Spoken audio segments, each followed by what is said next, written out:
Hello everyone, so welcome back to Vijay sir's academy. So guys, हम economics के second chapter हमने already start कर लिया था। तो सेकंड चैप्टर में हमने 2 पार्ट कर लिया। ये हमारे सेकंड चैप्टर का थर्ड पार्ट है, जिसके अंदर मैंने बताया था जैसे आपको लास्ट लेक्चर में कि टोटल यूटिलिटी और मार्जिनल यूटिलिटी हम दोनों चीज़ें करेंगे।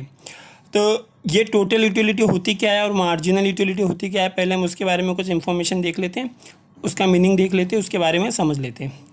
तो टोटल यूटिलिटी होती क्या है? Total utility refer to aggregate of utility drive from consumer from all the unit.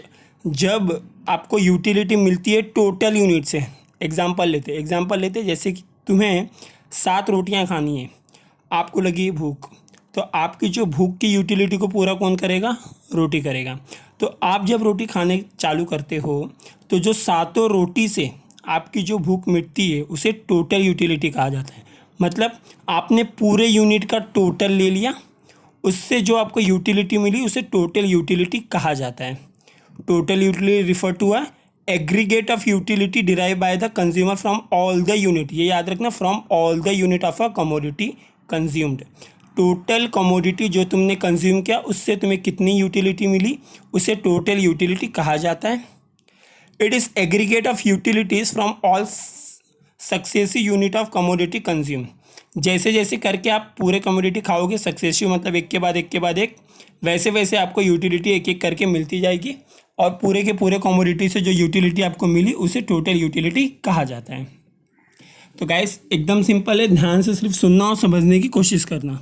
आगे देखेंगे मार्जिनल यूटिलिटी। मार्जिनल यूटिलिटी होती क्या है? मार्जिनल मतलब जब ये वर्ड आप सुनते हो तो आपको एक वर्ड याद रखना है जो आप टेक्स्ट बुक में लिख भी लोगे कि टोटल प्लस 1। क्या लिखोगे? मार्जिनल मतलब टोटल प्लस 1। इससे आपको कॉन्सेप्चुअली क्लियर हो जाओगे कि मार्जिनल होता क्या है। Marginal utility refer to additional utility derive by the consumer from additional unit of a commodity. जितना भी आपको यूटिलिटी मिला हुआ है, ठीक है, जैसे आपने 4 रोटी खा लिया, आपको थोड़ी यूटिलिटी मिल गई। अब जब आप 5वीं रोटी खाते हो उससे कितनी यूटिलिटी मिलती है उसे बोला जाता है मार्जिनल यूटिलिटी। मतलब कोई भी एक पर्टिकुलर यूनिट ऐड होने के बाद आपको जितनी यूटिलिटी मिलती है उसे मार्जिनल यूटिलिटी कहा जाता है। सिंपल वर्ड में इसे समझ लेना, एक एक्स्ट्रा यूनिट के वजह से जो आपकी यूटिलिटी मिलती है उसे मार्जिनल यूटिलिटी कहा जाता है। In other words, it is addition made by a last unit of a commodity consumed. मतलब जो भी तुमने लास्ट यूनिट खाया था उससे एक ऐड हो गया, मतलब आपको टोटल में एक ऐड हो गया, जो आपको यूटिलिटी मिली उसे मार्जिनल यूटिलिटी कहा जाता है। सो गाइस, दोनों के बीच में रिलेशनशिप देखना बहुत ज़्यादा ज़रूरी है और एग्ज़ाम में ये क्वेश्चन हर साल ऑलमोस्ट पूछा जाता है, relationship between marginal utility and total utility. तो इसका एक अच्छा वाला डायग्राम है जो मैं आपको बना के दिखाऊंगा, और उसके पहले हम मीनिंग देख लेते कि टोटल यूटिलिटी और मार्जिनल यूटिलिटी में क्या क्या रिलेशनशिप है, कैसे रिलेशनशिप है दोनों के बीच में। तो marginal utility derive from the various unit of a commodity and it is total utility are interrelated. Marginal utility जो होती है वो अलग अलग यूनिट से मिलती है और टोटल यूटिलिटी जो है पूरे के पूरे यूनिट को टोटल करके जो हमें मिलती है उसे बोलते हैं टोटल यूटिलिटी। एक इसमें जो डायग्राम, जो टेबल दिया है, शेड्यूल्ड मतलब टेबल दिया हुआ जो है, वो टेबल को आपको अच्छी तरह से रेक्टिफाई कर लेना है। कॉन्सेप्ट समझा दूंगा, कॉन्सेप्ट समझ में भी आएगा, मगर एग्जाम में अगर आपको टेबल रेक्टिफाइड रहेगा तो पेपर लेंदी होता है, काफ़ी आराम से जल्दी जल्दी आप कर पाओगे। तो इसमें देखो, जैसे कि मैंने आपको 7 रोटी का एग्जाम्पल दिया था, इसमें भी यूनिट दिया है, यूनिट ऑफ एक्स लिखा है, समझो यूनिट ऑफ रोटी समझ लो। इसमें 7 यूनिट है जो आप एक एक करके कंज्यूम करने वाले हो। उसमें unit 1, unit 2, unit 3, unit 4, unit 5, unit 6, unit 7 करके आपको दिया हुआ है। और उसमें टोटल यूटिलिटी जो है आपकी टोटल यूटिलिटी दी गई है, मार्जिनल यूटिलिटी भी आपको दी गई है। तो हम पहले मार्जिनल की तरफ से देखना चालू करेंगे, क्या हो रहा है, यूटिलिटी होती क्या है। पहले हम relationship between unit of x और मार्जिनल यूटिलिटी देख रहे हैं, ध्यान से देखना। यूनिट में क्या है, 1 2 3 4 5 6 7 तक है, मार्जिनल में 10 8 6 4 2 है। टेबल को अच्छी तरह से सामने रख के वीडियो को सुनना, समझ में ज़्यादा आएगा। मार्जिनल में क्या हो रहा है, जैसे जैसे आप रोटी को कंज्यूम कर रहे हो धीरे धीरे आपकी जो यूटिलिटी है वो कम होती जाएगी। यानी पहले आपको 10 की यूटिलिटी थी, मतलब आपको तेज़ी से भूख लगी हुई थी, लेकिन फिर क्या होता है, जब दूसरी रोटी खाते हो आपकी यूटिलिटी थोड़ी कम हो जाती है, यानी आपकी भूख थोड़ी कम हो जाती है। ऐसे धीरे धीरे जैसे आप रोटियां बढ़ाते जाओगे वैसे वैसे आपकी खाने की इच्छा पूरी होते चले जाएगी। अब 6th यूनिट पे देखो, जब आप 6वीं रोटी खाते हो उस समय आपकी भूख पूरी तरह से मिट चुकी है, आपका पेट भर चुका है। मगर जब आपको 7th रोटी दिया जाता है तो आपको खाने का मन नहीं करता, खाना ऐसा लगता है कि अब बस अब नहीं जाएगा अंदर। तो वो जो लेवल होता है वो एकदम पॉइंट ऑफ सेटिटी आपको 6 पे मिल जाता है, वो ओवरफ्लो होने लगता है 7 पे, नहीं अब नहीं चाहिए, तो इसके लिए यूटिलिटी जो है माइनस में चली जाती है।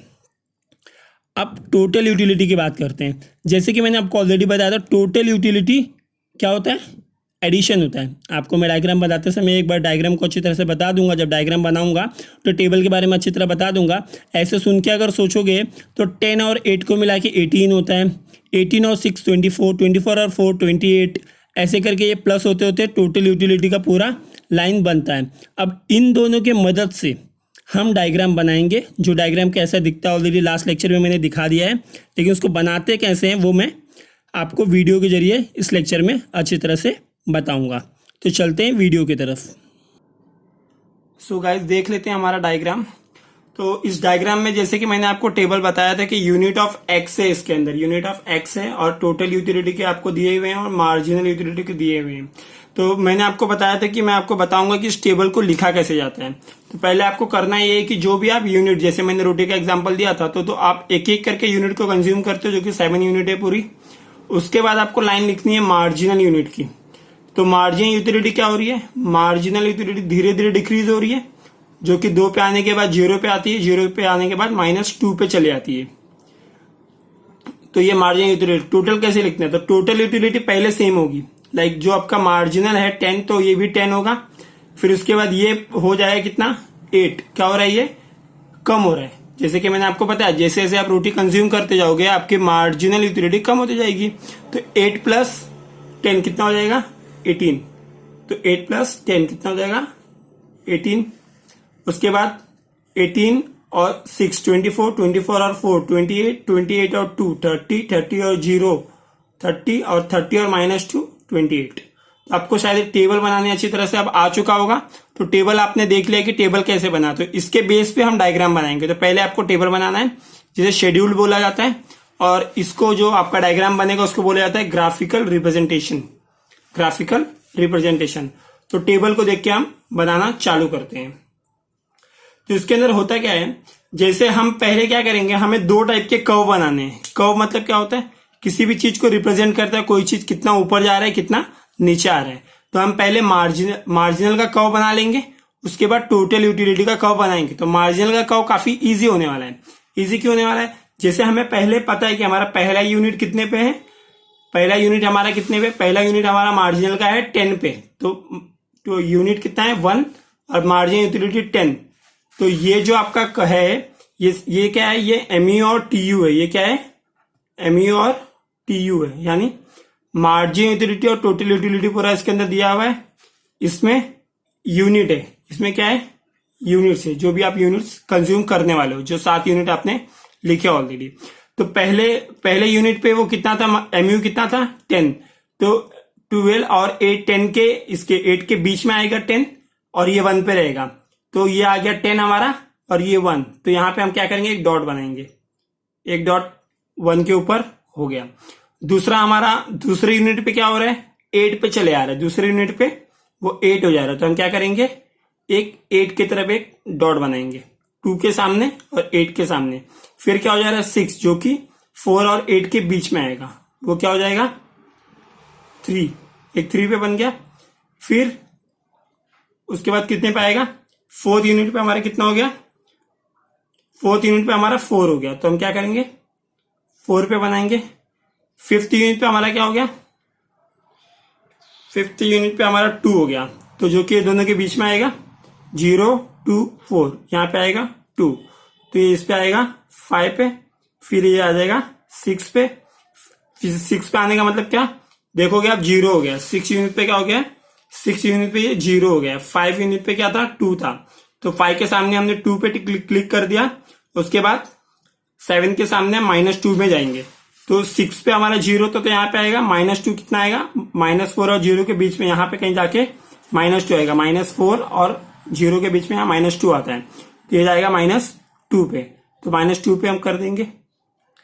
तो उसके बाद जब हम कर्व बनाएंगे तो कर्व कुछ ऐसे बनेगा, लाइक आप पहले ये लाइन लेके आओगे नीचे, फिर इसको लेके आओगे, इससे टच करोगे, फिर इसको टच करोगे, फिर इसको, उसके बाद ये इधर आएगा, उसके बाद ये माइनस में चला जाएगा। तो हमारा ये कौन सा कर्व हो गया? ये MU का कर्व हो गया। कौन सा कर्व हो गया? MU curve. इसको हम क्या नाम दे देंगे? MU curve. और जब हम TU कर्व बनाएंगे तो TU कर्व में आप देखोगे कि TU कर्व में क्या हो रहा है, पहले चीजें इंक्रीज हो रही हैं, फिर लास्ट में जाके 6 यूनिट के बाद डिक्रीज हुई है, 10 के बाद 8, 18, 24, 28, 30, 28 तक गई है। तो हमारा 32 तक डायग्राम ऑलरेडी है। तो हम पहले कहाँ जाएंगे? फर्स्ट यूनिट पे 10 पे ऑलरेडी है, सेकेंड यूनिट पे हम कहाँ चले गए? 18 पे। तो 18 कहाँ आता है? 18 किसके किसके बीच में आएगा? 16 और 20 के बीच में। तो हम इसको कहाँ लेके जाएंगे? यहाँ लेके जाएंगे सेकेंड यूनिट पे। फिर 24 कहाँ है? यहाँ है। तो थर्ड यूनिट पे किधर चला जाएगा? ये 24 पे चला जाएगा। उसके बाद फोर्थ यूनिट पे क्या है? 28। तो फोर्थ यूनिट पे कहाँ चला जाएगा? फोर्थ के सामने करना है, एकदम डॉट सामने करोगे तो डायग्राम प्रॉपर बनेगा। 28 किधर है? ये 28 पे चले गए। 28 के बाद फिफ्थ यूनिट पे क्या हो गया? 30 हो गया। तो 28 और 30, 28 के बीच में आएगा 30। तो हमारा फिफ्थ यूनिट पे 30 है और सिक्स यूनिट पे 30 है। तो फिफ्थ के सामने 30 कर लिया, 6 के सामने 30 कर लिया, तो दोनों एक ही लाइन में आएगा क्योंकि दोनों 30 है। उसके बाद चीजें डिक्रीज हुई हैं, फिर से 28 पे 7 पे 28 पे आ गई हैं। अगर हम इसको टच करने जाएं तो क्या होगा? इसको हम अगर टच कर दें सारी चीजों को तो ये बन जाएगी कुछ इस तरह से। यहाँ पे टच होगा, यहाँ पे और यहाँ पे। तो इस तरह से हमारा कौन सा कर्व होगा? ये TU कर्व है जो ऊपर जाता है। ये क्या है? TU कर्व है जो ऊपर की तरफ जाता है। डायग्राम को सिर्फ आपको ये लाइन मारना है, यहाँ पे ये वाला, ये लाइन हो गया। इसको हम क्या बोलेंगे? पॉइंट ऑफ सेटिटी। इसको हम क्या बोलेंगे? पॉइंट ऑफ सेटिटी हो गया। ये TU का हो गया। ये X एक्सिस, ये Y एक्सिस। आपको डायग्राम के जितने भी नाम है वो नाम एकदम प्रॉपर लिखने हैं। और इसको शेडेड एरिया बोलेंगे, जिसको हम क्या बोलते हैं? Disutility. इसको क्या बोला जाता है? Disutility. इसको डिस यूटिलिटी बोला जाएगा। तो ये हो गया आपका, ये पॉइंट ऑफ सेटिटी हो गया, ये हो गया। तो आपका ये कंप्लीट डायग्राम ऑलमोस्ट हो चुका है। इसमें और कुछ चीजें बाकी तो नहीं है। तो ये आपका कंप्लीट डायग्राम है। तो आपको इस तरह से डायग्राम एग्जाम में बनाने हैं। डायग्राम पेंसिल से बनाने हैं। मैंने इसलिए स्केच से बनाया क्योंकि आपको वीडियो में प्रॉपर दिखाई दे हर एक चीजें। पेंसिल थोड़ा सा उतनी अच्छी तरह से दिखाई नहीं देता। तो आप इस डायग्राम को पेंसिल से 1-2 बार प्रैक्टिस करना है आपको। डायग्राम अच्छी तरह से बनाने आ जाएगा। जो भी यूनिट आपको दिया है, यूनिट को अच्छी तरह से याद कर लेना, तो काफी यूजफुल होगा। तो यहाँ पे आंसर खत्म नहीं होता। आपको इसके आगे क्या करना है? इसके आगे आपको एक्सप्लेनेशन भी देना है। एक्सप्लेनेशन क्या दोगे आप? एक्सप्लेनेशन आप ऐसे दे दोगे कि at the very first unit क्या था? एक्स यूनिट जो आपका पहला यूनिट था, उसके ऊपर आपके TU और MU क्या था? सेम था। फिर आपको सेकेंड लाइन लिखना है, while from the second unit total utility start to increasing and marginal utility start to decreasing। आप ये लिख सकते हो। सेकेंड पॉइंट में क्या लिखोगे? कि TU हमारा बढ़ रहा था और MU हमारा धीरे धीरे नीचे जा रहा था। फिर उसके बाद क्या लिखोगे? TU, उसके बाद लिखोगे आप सिक्स्थ यूनिट के ऊपर जब तुम्हारा TU ऑन द टॉप पहुंच गया, यानी TU जब तुम्हारा मैक्सिमम था उस समय MU तुम्हारा 0 था। TU जब तुम्हारा मैक्सिमम था उस समय आपका MU क्या था? 0 था। तो आपका ये क्या हो गया? थर्ड पॉइंट हो गया। उसके बाद आप फोर्थ पॉइंट पे जब आओगे तो फोर्थ पॉइंट क्या लिखोगे? फ्रॉम द सेवेंथ यूनिट, जब अपने 6 से 7 यूनिट आपने खाना चालू किया सॉरी, जब आपने 6 से 7 यूनिट पे आप गए तो आपका क्या हो रहा है? TU ग्रेजुअली डिक्रीज हो रहा है, TU धीरे धीरे नीचे आ रहा है। उसी समय पे MU क्या हो रहा है? नेगेटिव में चला गया। हमने ऑलरेडी देखा -4 -2। तो जब तुम्हारा TU डिक्रीज होता है तो MU तुम्हारा क्या होता है? नेगेटिव में चला जाता है। तो आप कैसे एक्सप्लेनेशन याद रख सकते हो? पहले एक्स एक्सिस में सेम रखोगे, फिर बोलोगे तुम्हारा सेकंड पॉइंट क्या है, टी यू जब तुम्हारा इंक्रीज हो रहा है तो एम यू तुम्हारा क्या हो रहा है, एम यू तुम्हारा डिक्रीज हो रहा है। जब टी यू तुम्हारा मैक्स है, टी यू मैक्स है, तो एम यू क्या हो जाएगा, नेगेटिव में हो जाएगा। उसके बाद क्या है, जब टी यू तुम्हारा डिक्रीज होगा, जब टोटल यूटिलिटी डिक्रीज होती है तो एम यू क्या हो जाती है,